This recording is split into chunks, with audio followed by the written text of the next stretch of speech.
Bonjour, tere!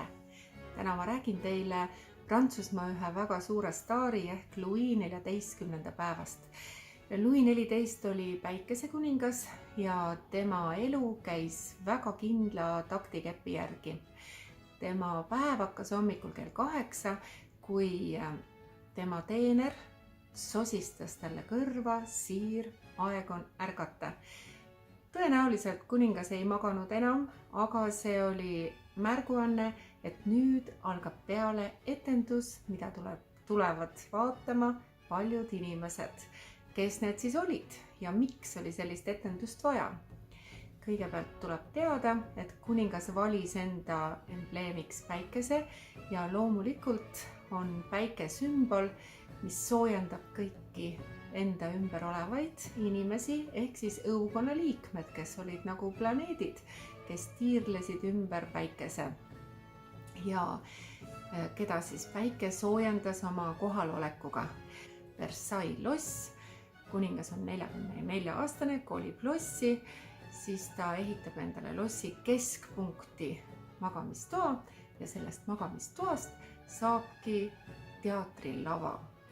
Kell 8 hakkab teatrietendus, kui sosistatakse talle kõrva: Siir, aeg on ärgata.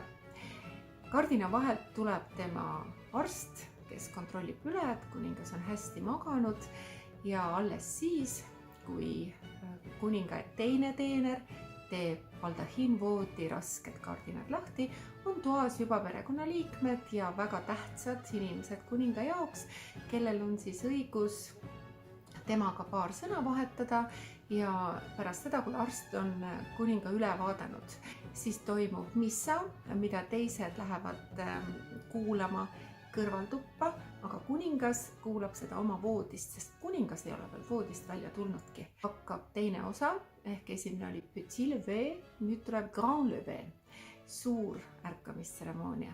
Sellel ärkamistseremoonial võivad juba viibida õukonna liikmed ja neid võib olla ruumis 50, 150, ehk siis need on saanud selle vereõigusega ja loomulikult on seal ka neid õukonna liikmeid, kes on väärikad kodanikud, kes on selle õiguse endale ostnud.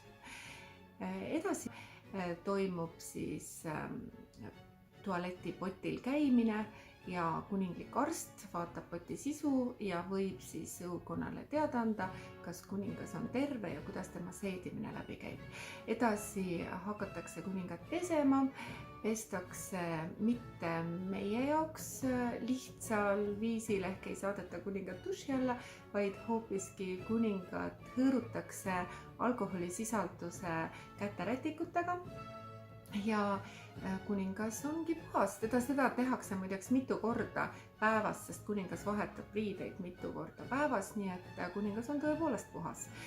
Iga 2 päeva tagant raseeritakse ja asetatakse talle pähe parukas. Tema juuksur ja parukate kabineti ülemteener tulevad kohale, kuningas valib välja hommikuse paruka, tal on umbes 80 parukat ja tavaliselt ta vahetab neid päeva jooksul mitu korda.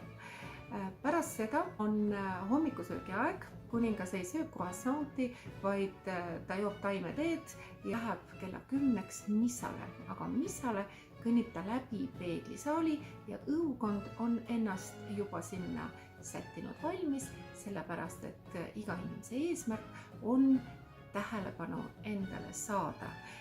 Läbi peeglisaali kõndides ei räägi kuningas kellegagi, küll aga ta võib kellelegi pilku peale visata või midagi mööda minnes meelde jätta.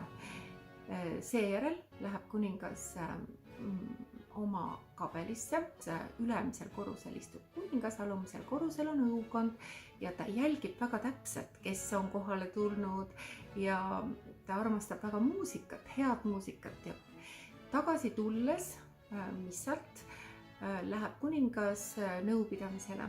Tema valitseb nimelt üksinda aastast 1661 juba ja tal ei ole peaministrit, nagu oli tema emal Mazarin. Mazarin sureb ära 1661 ja kuningas jääb valitsema üksi. Muideks Versailles lossi peeglisaalis jalutate, siis juhin teie tähelepanu, et vaataksite ülesse ja seal üleval on siis kuldne selline kiri, le roi, gouverne lui-même ehk siis kuningas, kes valitseb üksi. Kell 1 läks kuningas tagasi oma magamistuppa, kus ta siis akna all tavaliselt sõi üksi, aga tema söömistseremoonia juures viibisid ikka needsamad inimesed, kes olid ka petit lever ajal. Ehk siis need ei söönud temaga koos, vaid kuningas sõi ja teised inimesed vaatasid. Mõnikord oli kuninga lõunasöögi ajal ka temaga laua taga tema vend Philippe või näiteks Molière, nagu sellel pildil näha on.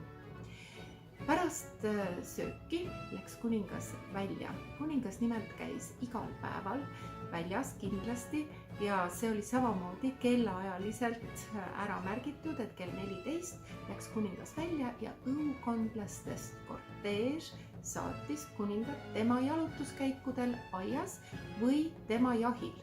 Ja kuningas armastab väga oma aedades ringi jalutada ja ühtlasi koostas ta ka väikese käsiraamatu selle kohta, kuidas õigesti on vaja käia Versailles lossiaedades. Minul on tavaliselt ekskursiooni ajal ka Versailles lossiaedade külastus, kus me siis püüame selle 1,5 tunni aja jooksul, mis ajal purskkaevud töötavad ja lüllimuusika mängib, proovime siis läbida võimalikult palju purskkaevusid. Pärast seda, kui kuningas on lõpetanud oma jalutuskäigu, naaseb ta lossi, allkirjastab mõned paberid, on tal väike kohtumine taas oma ministritega ja seejärel läheb ta riideid vahetama, sest et kell 19.00 hakkavad apartamendid. Apartamendid sellist nime kandsid organiseeritud mängud kuningasaalides, kuhu olid siis üles seatud kaardilauad, piljard, vahetevahel tantsiti, kuulati muusikat.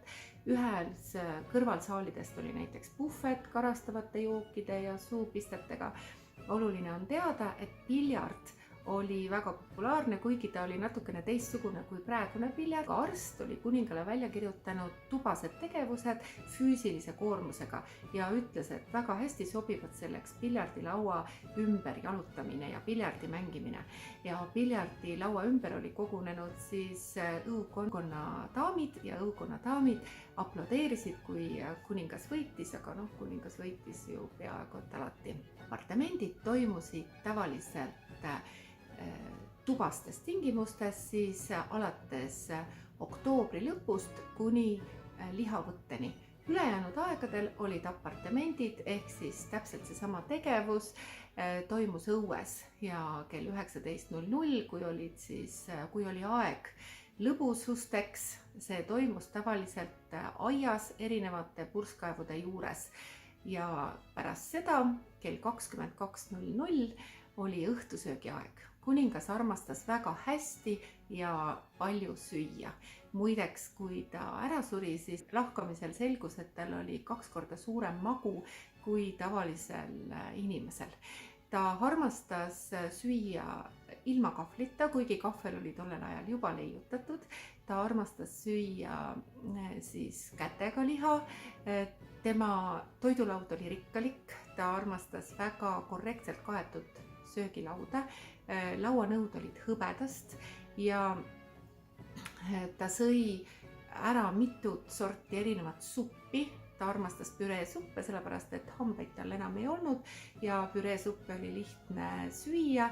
Talle väga meeldis ametine kastani püreesupp näiteks trühvliga ja siis ta armastas punases veinis hautatud veisepõske, loomulikult põldpüüd, faasanit, erinevaid liharoogi ja loomulikult olid tema lemmikuteks igasugused koogid ja puuviljad, näiteks karamelliseeritud apelsinid kullalehega. Tollel ajal oli hästi moodne kasutada kullalehti magustoitude kaunistamiseks. Peale rikkalikku õhtusööki vestles kuningas alati meeldivalt oma külalistega. Külalisi oli umbes 150–200, kes kõik pealt vaatasid, kui kuningas sõi seekord mitte üksi, vaid kuningas võis süüa koos oma perega või koos kohal viibinud külalistega. Kuninga toit tavaliselt müüdi pärast Versailles väravate taga maha. Pärast õhtusööki läheb magamistuppa tagasi, teel kohtub ta oma perega, vestleb nendega paar sõna. Magama mineku tseremoonia toimus vastupidiselt ärkamistseremooniale algusega kell 23:00 ja kõige olulisem osa oli küünlajala hoidjal. Kuningas võis määrata küünlajala hoidja kohal viibinute seast ja kõik tahtsid olla kuningliku küünlajala hoidja. See oli väga austusväärne amet. Ja kui kuningas oli voodisse magama heitnud, siis kell 23:30 sulgusid kuningliku voodi kardinad. Selles samas voodis, mida te praegu pildil näete, suri Prantsuse kuningas Louis XIV 1. septembril 1715. aastal. Oma surivoodil ütles ta kuulsa lause: mina suren, aga minu riik jääb.